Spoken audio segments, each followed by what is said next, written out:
welcome. So I'm Garant, and tonight my subject is going to be on the theme of Noctilucent clouds, NLCs.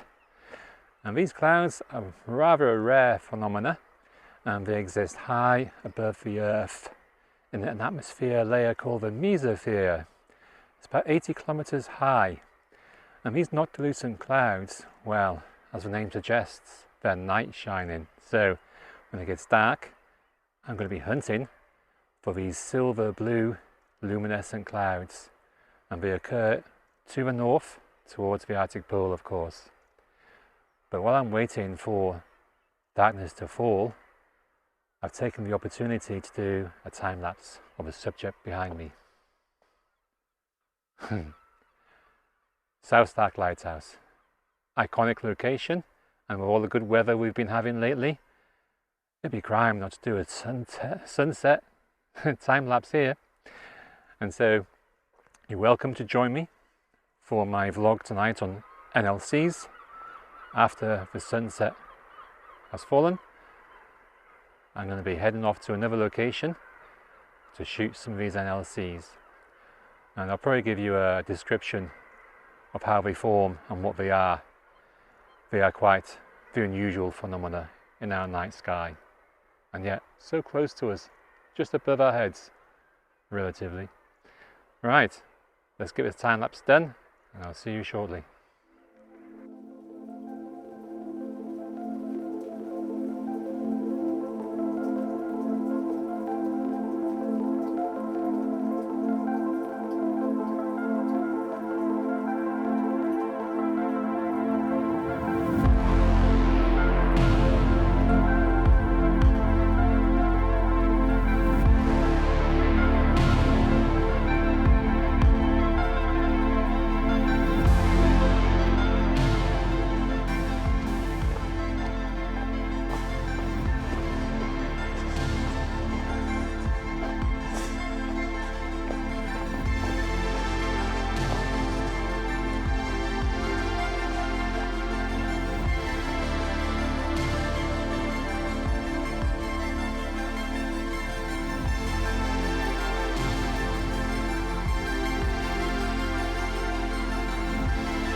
Yeah, I think this will do. My location tonight is going to be on the beach, which is at the base of a breakwater in Holyhead.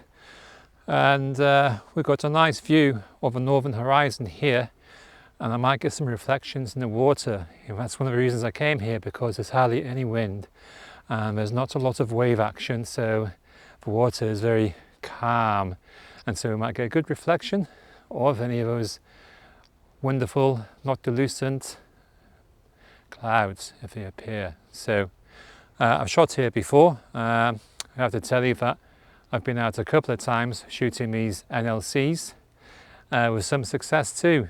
And so yeah, they come out in July and after sunset, a good hour and a half to 2 hours. And so I'm going to give you a quick talk about how NLCs are formed, and I'm going to cut to that now, and then you can come back to me when it's a bit darker, and hopefully I might have something to show you in the night sky. Okay, let's cut to how NLCs are formed.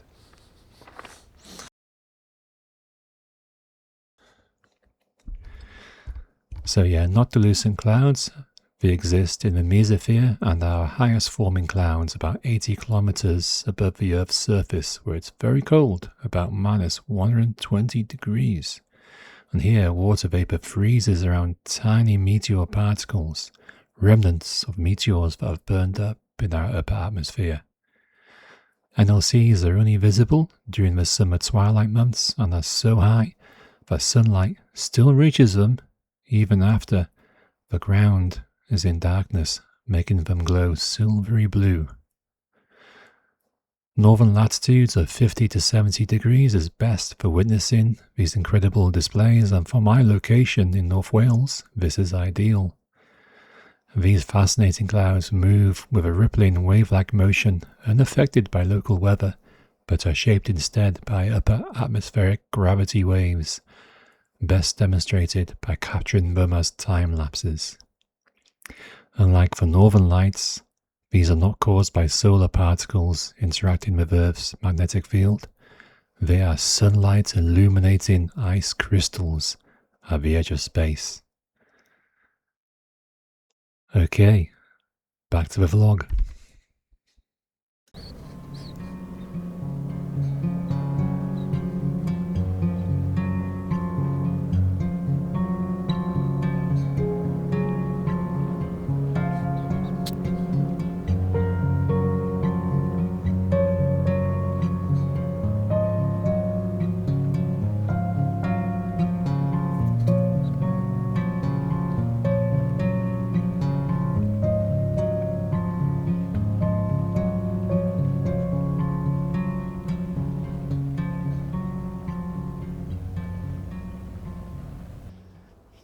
And so, back to my location.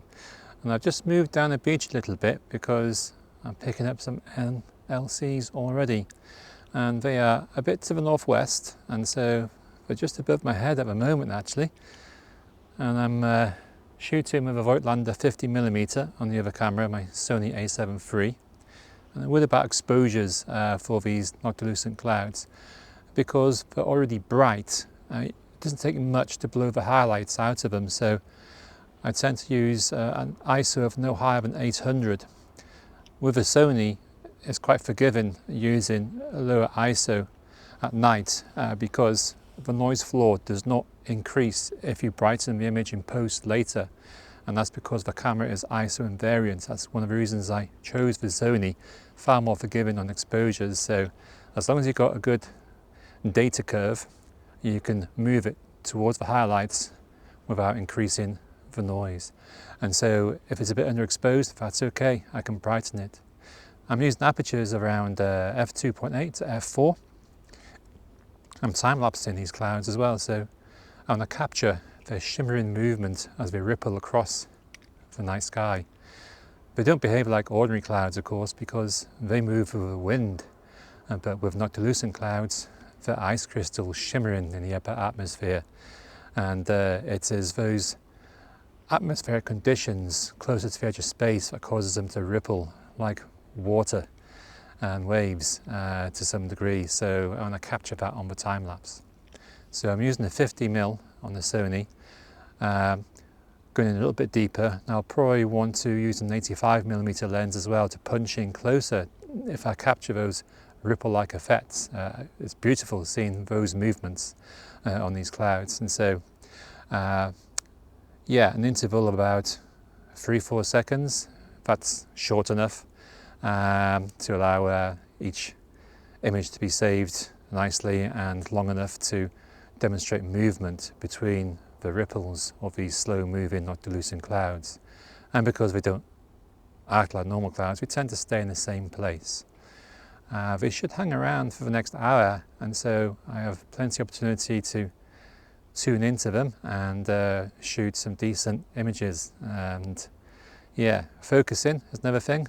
Because we are quite far away, focus on the most distant landmass, a lighthouse in my case, or a star, and then just check your focus in after you take an exposure on the back of a camera, and you should tune in pretty decently to capture the detail and structure. And so without further ado, let's see if I can zoom in on this camera now onto these NLCs, which I think are appearing behind me. Let's have a look.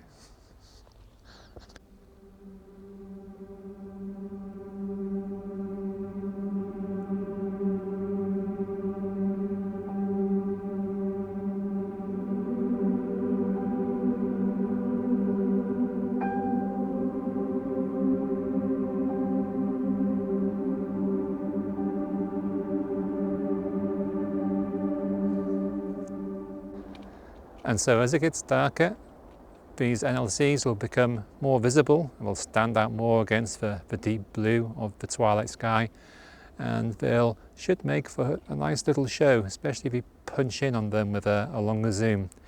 sometimes you'll get a real wide coverage of these NLCs right across the horizon, and then I'll have to switch, of course, to a wide angle lens. But it'll stay quite low, and we should have a bit of a show for the next hour at least. So I'm going to move my vlog camera onto these NLCs and use the 20mm lens to give me a bit more of a wider coverage, so include more of a foreground. The tide is coming in, we might get some reflections in this nice calm water. So yeah, I'm going to use this lens I'm vlogging on now to capture some NLCs.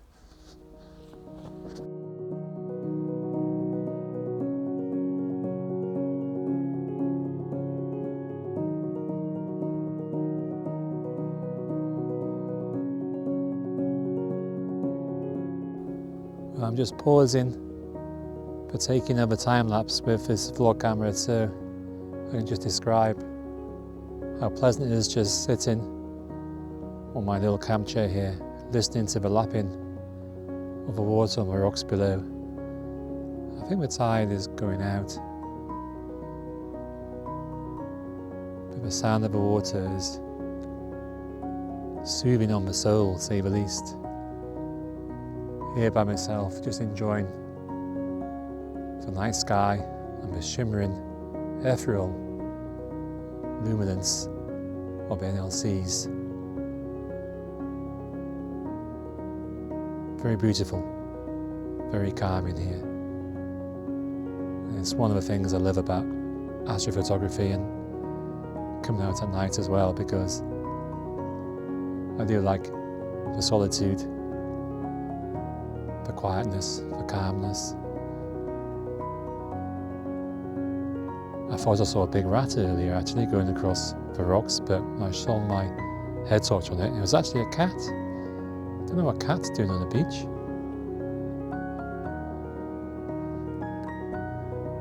But I know there'll be no rats around with a cat here. A lot of the stars are out, so I'm going to show you the stars. So in the middle of the screen there we have Jupiter. So I'm just pointing towards the west, and then I'm going to move to the northwest. And we can see the handle of Ursa Major. And there's a ladle. The Big Dipper. The plough. Let's go a bit more north and aim the camera higher. And there's the North Star. And over towards the northeast, Cassiopeia. And we aim down, back towards the north. And then we come across Capella, which sits above the flashing lights of the Skerries lighthouse.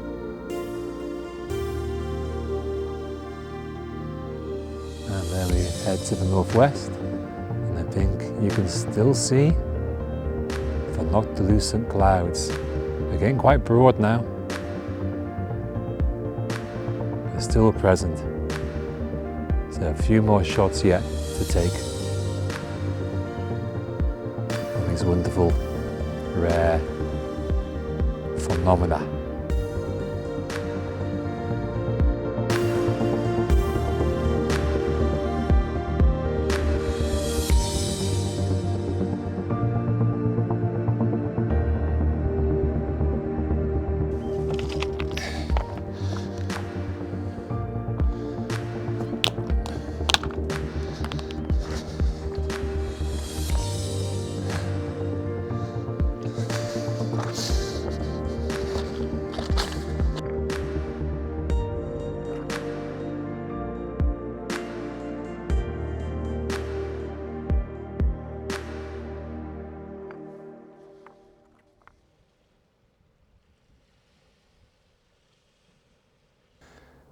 Noctilucent clouds have dissipated now largely, so I've brought my little show tonight for you all to an end. But there are many more opportunities, many more nights in July yet to be had to come out and enjoy this rare spectacle. So I hope you do go out and look to the north after sunset and see if you can find these silvery threads that luminesce in our night sky. So I hope you enjoyed my vlog, and if you did, give me a thumbs up. I'll enjoy that, and subscribe if you want. And I'm going to play the time lapses that I managed to do this evening, plus of the other evening Noctilucent time lapses I did at different locations along this beautiful coastline of Anglesey. So I hope you stay tuned to watch those images coming up for you very shortly. So if you do go out to enjoy the night sky, stay safe and also enjoy it like I do. Wow, there's a beautiful crescent moon just cresting the horizon now behind the camera. I'll give you a quick shot of that before we move on to the images. But my home beckons me that way, and that's where I'm heading now. See you all later. Bye.